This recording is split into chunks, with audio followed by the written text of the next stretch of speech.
Hey everyone, what is going on? Welcome back to the channel. My name is Brian. I know it's been a little bit quiet lately. However, it's the end of the year, so I feel like I cannot go all that much longer without revealing some of my favorite bottles that I've had this year. This is a little bit of a benefit to you all. Normally, I feel like as I go throughout the year, if I do reviews of bottles, they usually end up in the end of the year. So maybe throughout the year, you actually kind of get a little bit of a glimpse of what those are going to be. This year's different because I've kind of been a little bit hit or miss when it comes to the content. So I feel like some of this stuff's going to be newer to you all.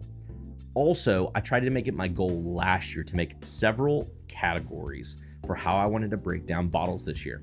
Let me know down in the comments after all these videos are done if you think that was a good idea or not.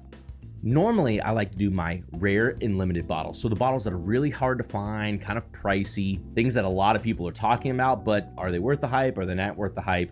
I love that category of bottles, but then I also like to have something a little bit more, I say accessible, but not necessarily, which is usually my picks and single barrels. Now, there's always a preface there that those are maybe harder to find because they're single barrel products. However, my goal with that one usually is to say, hey, these are brands to watch out for. Stores, groups, they usually have picks of these available to them. Maybe one that you can access is going to be something new to your palate that you really enjoy that's easier to find than some of the rare limiteds. Lists that I've added this year are some of my favorite bourbons. This is kind of a little bit more of a manglamesh of all types of things. Some of my favorite ryes, some of my favorite American whiskeys, we'll say. These are wheat whiskeys, American single malts, all types of stuff there. And then this list that we're talking about today, some of my favorite craft whiskeys. Now, let me go ahead and explain this category a little bit.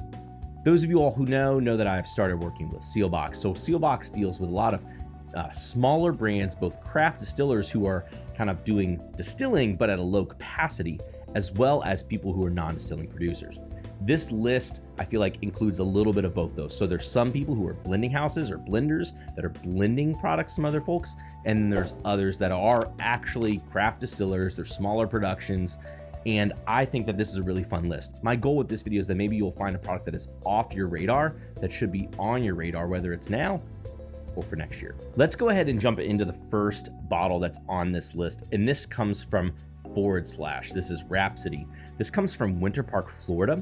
But the blend is actually from 4 different distilleries out of Virginia, Wisconsin, Kentucky, and Colorado.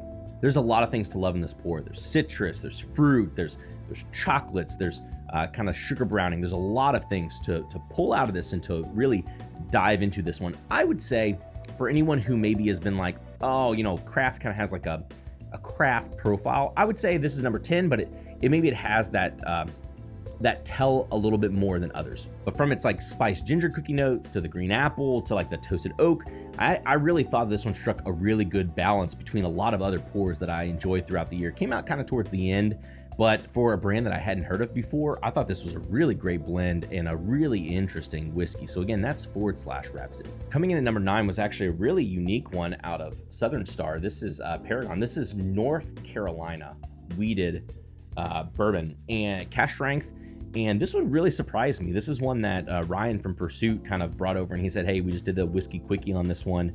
Do you want to try it? Now, it does say it's a single barrel, so I'm not exactly sure what you would find if you all were able to find a bottle yourself.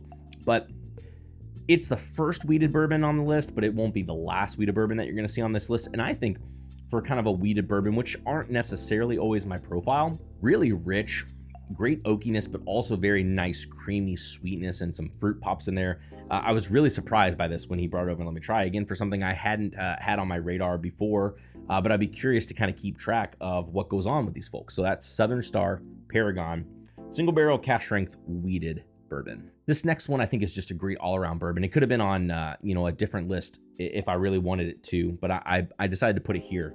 This is the Holiday Soft Red Wheat. So this is Missouri bourbon. It's 6 years old. It's a red wheat. It's bottled in bond. And while I want to say that, maybe it's the proof that had this one scoring kind of lower on the list, I don't think so. I actually prefer the bottled in bond expressions more than the Rickhouse versions myself. You get some great wheated bourbon flavors here. It's creamy. It's very fruity. Got a deep oakiness to it. Again, 6 years old. And again, I feel like you're seeing these pop up all over the place on several people's lists. These come in at around $60. depending on your market, they're harder to find. I know that Sealbox stocks them, but it's a brand that I feel like you're going to see a lot more in the coming years, especially if they keep not only putting out bottled and bond products like this, the Rickhouse proof single barrels. I don't know what else they have coming up down the line, but brand to watch. And again, one that I really enjoy drinking, have for a lot of the year, Holiday. The Bin Holiday, not weeded, so it's a rye bourbon, is also really enjoyable. I don't think it appears on actually any of my lists, but Bin Holiday, the Holiday Distillery, they're doing incredible things there in Missouri. So looking forward to going there in 2024, but that pops in on the list as well. This next bottle is one that I've been trying several iterations of, whether it's friends giving me some vintages of older years, Caleb, thank you so much, or the ones that I've recently been able to try, but it comes from Chattanooga whiskey. This is the Chattanooga Bottled and Bond. While this is the fall 2019 version, the spring 2019 version is the one that I would put in this list. This is an incredible Tennessee product, and the stuff that's coming out of Chattanooga in general is just really unique, really interesting, from the experimental series to these to their high malts. They just have some really unique things going on, but this is just a pour that I kept coming back to, and for the price, it is really hard to beat this bottle. Layered, fruity, rich. I feel like there's a little bit darker toned notes in this fall version that I have pictured, but the spring version was a little bit more lively, a little bit more fun. And then in past vintages that I've had, if you're one who's kept up with them, or you have access maybe to older vintages, have really interesting flavor profiles as well. I'm actually mad that I've been kept in the dark about this. This is a great bottle if you've been one who's been tasting this over the last couple of years. If you do not have one in your collection, I highly recommend grabbing one, trying one, or seeing what they're doing in the future. That's Chattanooga Bottled and Bond. Coming in at 6th place comes out of Dayton, Ohio, another newer brand to me this year, the Dietrich Bourbon Full Proof. This is a 5-grain recipe. It's actually made of corn, oats, rye, wheat, and malted barley. And kind of a spoiler to some people. Now, while this is kind of on the craftier side of things, this is a bottle that I feel like can really compete with those who are saying, you know, they really love the Maker's Mark. If you're one who likes the kind of cherry oak profile, I feel like the Dietrich really delivered on that this year. Spicy, creamy. There's like a lot of vanilla, but there's a lot of oak. There's honestly just tons of flavor. When I first tried this, I was taken aback with how much flavor there was for a brand I hadn't heard of before, but actually has kind of a longer history. This is Bell of Dayton Distillery. I was really pleased with this. I'm excited to continue to keep trying their full proofs as they go and really see what this brand has to offer. Whenever we've had them for sale on the website, they tend to sell out pretty quick. Now, we don't necessarily get a whole lot of bottles of it, but again, I think they're doing really great stuff. I'd be really curious to watch it. Hopefully it's another new brand for you all. That's Dietrich Straight Bourbon Whiskey Full Proof. This next brand was really interesting. When I first tried it, I said, hey, I have never heard of them. Maybe other smarter people who have been around the industry a little bit more had, but that was the Luca Mariano signature. So this is a person who has been doing contract distilling for quite some time. This is a 6+ year old barrel. It's 113 proof.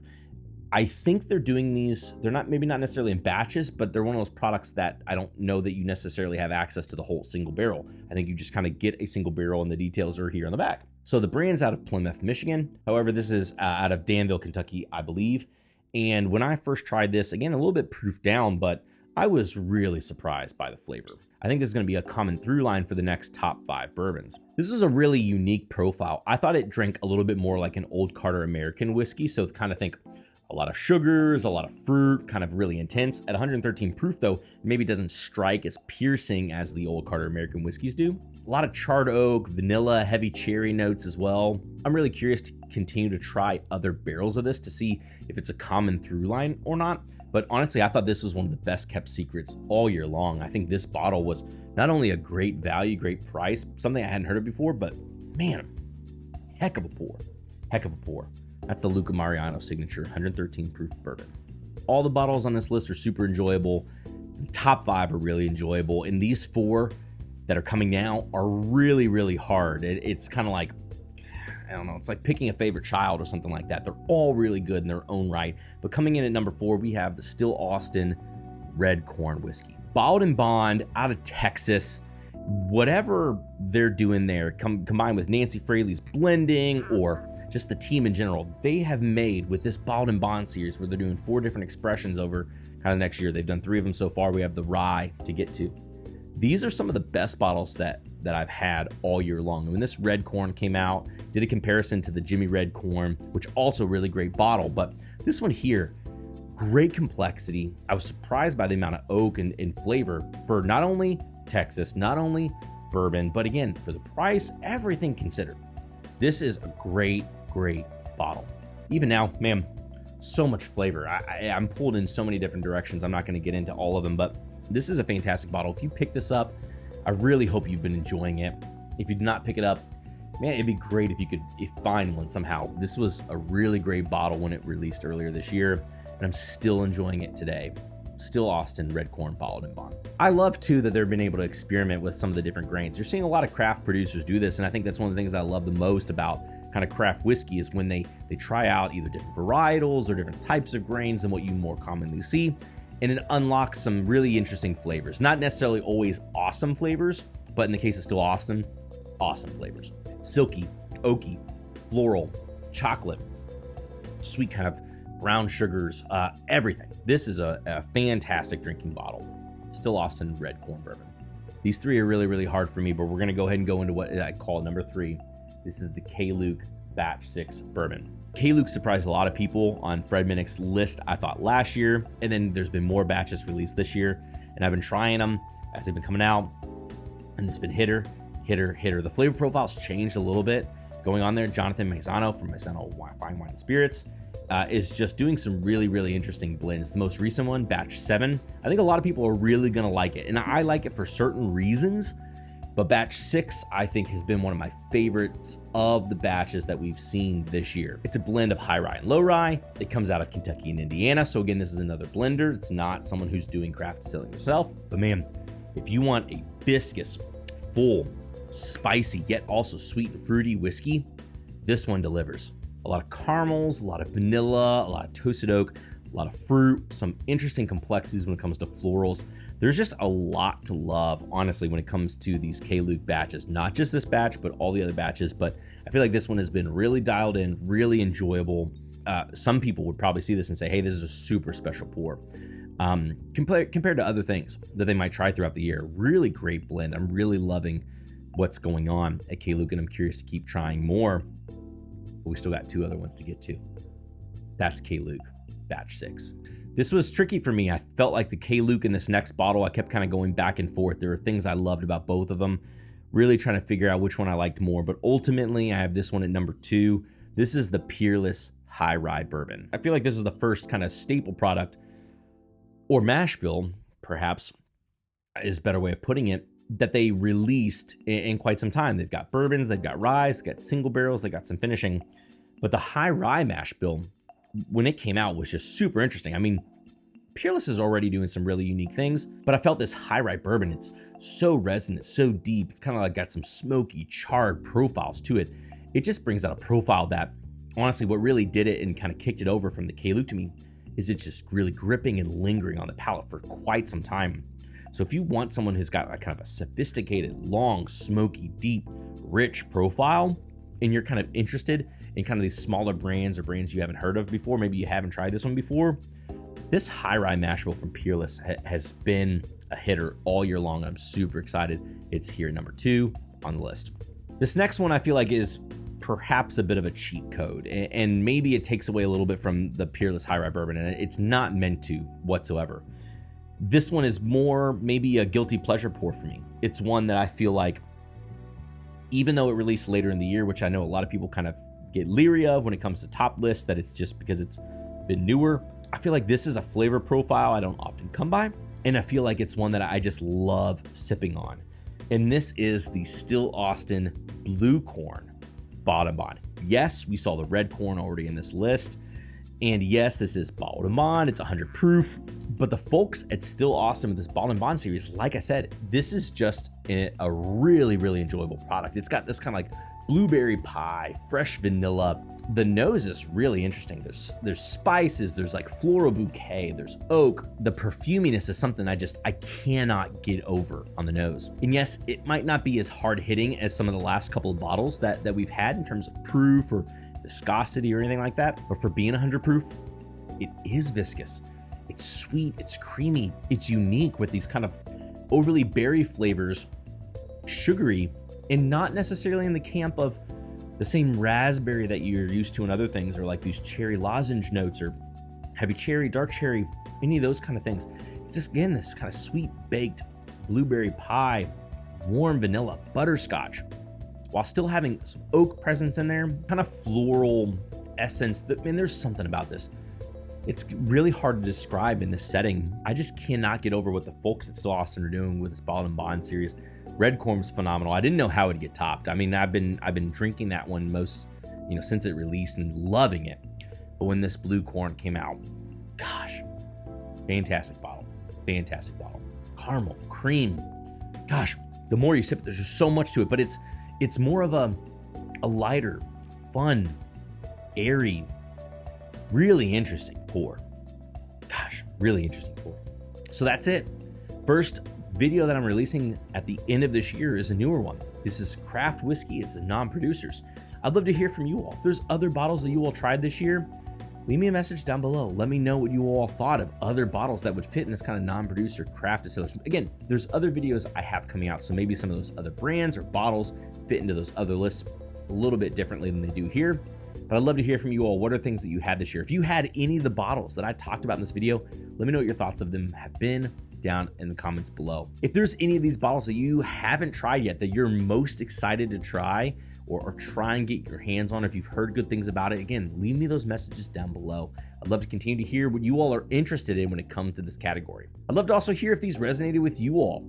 Let me know what some of your favorite craft non-distillers or distillers have been so far in 2023. Thanks again, as always, everybody, for tuning into another video. I hope it was insightful, informational. I look forward to bringing out some more of those other videos, from the bourbon to the rye, finished to the top rare and limited, here as we keep going here on the channel in the next couple of weeks. Thanks everybody for tuning in to another video. Until next time, we'll see you all later.